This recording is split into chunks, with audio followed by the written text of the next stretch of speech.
Hey guys, so Apple's event just finished up, and wow, Apple just knows how to do digital events. Like that is something that Apple does phenomenally. Their digital events, they're great. Like that's just what it is. Like personally, I wouldn't be upset if we did not go back to regular events from Apple because Apple just knows how to do them. Like they had a whole house built during it. Like it was insane. Well, let's get started. So, a new HomePod Mini. Shocker. No, we knew everything was coming, basically. So it has an S5 chip from the Apple Watch, which will allow kind of like the pairing, like on the Apple Watch, seamless handoff, and just some great features of it. So now these are basically to compete with Amazon Echo and Google Home Minis and Nest Minis and everything, which is pretty cool to see that Apple is taking a more advanced stance on this with home technology because Apple's HomePod is lacking, in my opinion. So it has an S5 chip, which is from the Apple Watch, and a U1 chip using ultra-wideband to locate all of your stuff, which is on all the new iPhones.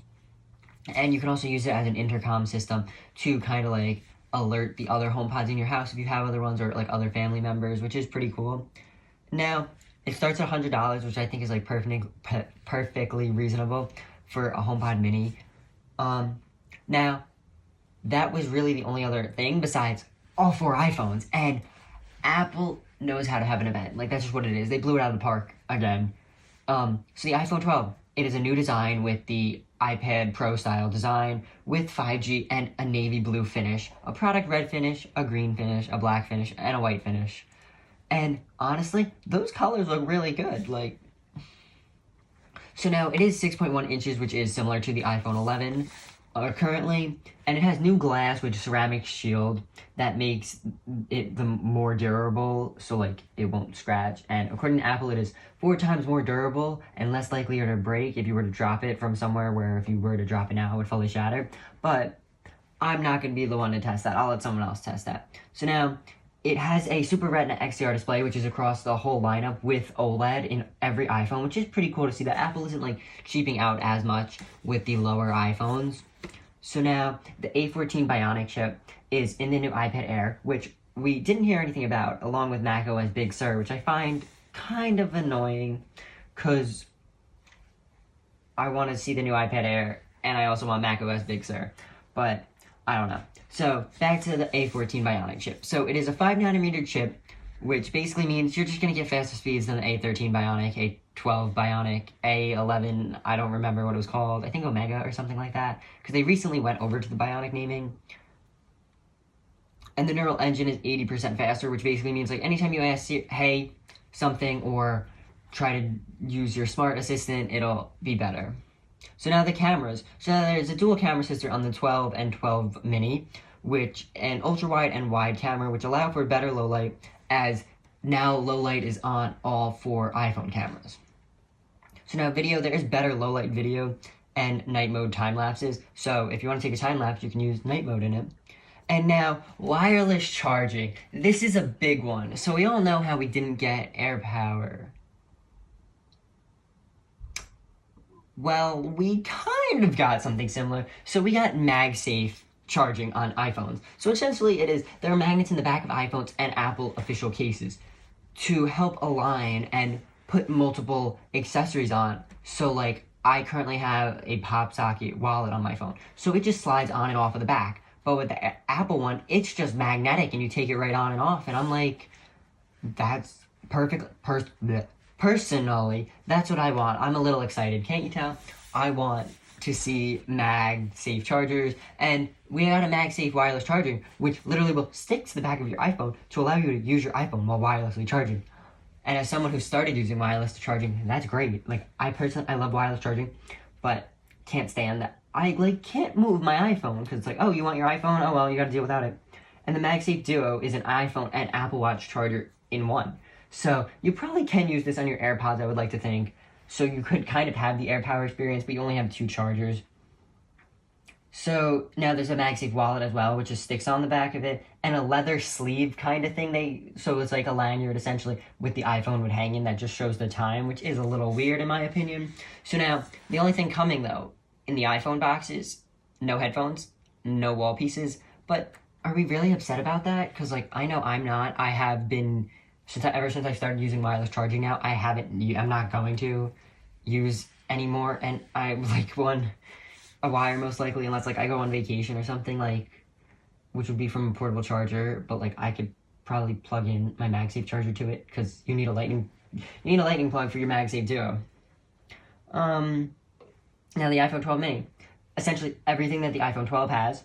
It's a smaller size than the iPhone SE, which is weird, but it has a bigger screen size, so it trades off there. And now Apple had Verizon CEO come out and basically tell us about 5G in an iPhone, which I thought was pretty cool. Like, the whole 5G thing was pretty cool. Like, Verizon apparently just turned on their network, but I don't think they've turned on their nationwide 5G. I think it's been on for a while now, and they're saying they turned it on now. But hey, who knows?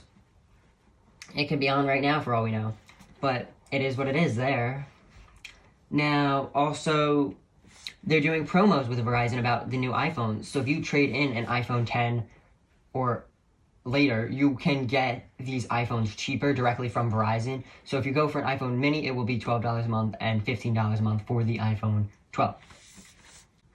So now for the iPhone 12 Pros, we got a new blue color, and we got new colors for all the other ones. So we got a new graphite, silver, and gold. Personally, I'm leaning towards the new Pacific blue color. Most likely going to get that one over the graphite one, which would be the first year that I would be getting a different iPhone color than my MacBook and Apple Watch, which are both space gray. So now it has premium materials like with the 11 Pro and 11 Pro Max, how it has a stainless steel border and all of that. So that will be continuing over. It has the same durability as the iPhone 12 with all the other features that the iPhone 12 has. The screen size is now bigger, so now it is 6.1 inches from 5.8 inches. And 6.7 inches from 6.5 inches, which is only a little bigger, but it's nice to see that Apple made it bigger. So, Super Retina XDR display as well is coming to these iPhones. And now, deep fusion on all four cameras for like camera smoothing and just making everything look nice and crisp like my Champion logo does right now. An ultra wide, a wide, and telephoto cameras will be on the iPhone 12 Pro and Pro Max with 12 megapixels, I believe. I'm not 100% sure on that, as Apple kept switching slides really fast, I thought. Now, the 12 Pro Max will have a slightly better camera with a telephoto, which is 2 times by 0.5 by default, a new wide camera with a new OES system for optic image stabilization, a new larger sensor for optic image stabilization, and the optical image stabilization to help you get better pictures. Now, another thing, the cameras. Apple Pro RAW.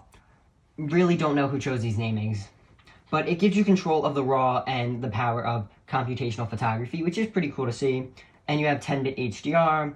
You can edit Dolby Vision, which the iPhone now shoots in Dolby Vision on the iPhone app, the camera app, and you can edit it all right from the Photos app. You don't need another app to do it.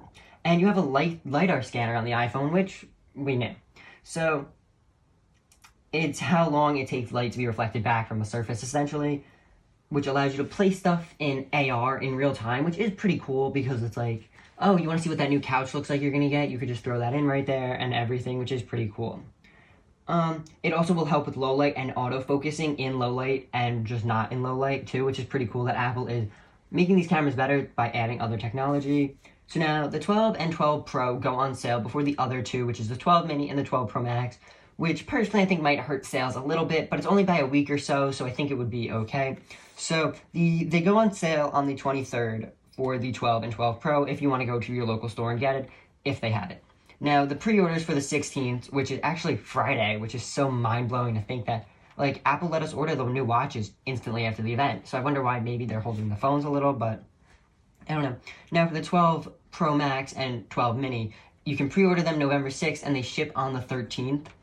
Which is pretty cool, and the 12 Pro Max and 12 Pro have 128 base storage instead of the 64 gigs like the other ones do, which is pretty cool because as someone who is a Pro user, it is nice to have a bigger battery and bigger storage in my phone, along with better battery life by the A14 Bionic chip in the iPhone that I'm going to use, basically. my entire day, like I currently do with my 11 Pro Max. So that's all Apple announced at this event. This one was basically on all 4 iPhones and the HomePod Mini, which is pretty cool to see that Apple like did a whole event for the iPhones. But now that means we have another one next month on the new Macs and maybe macOS Big Sur, which is just making me mad at this point that we don't have it. And I'm not gonna run the beta because if they release it tomorrow, like why'd I run the beta for less than 24 hours? That doesn't make sense. But I'll talk to you guys in the next one. Peace.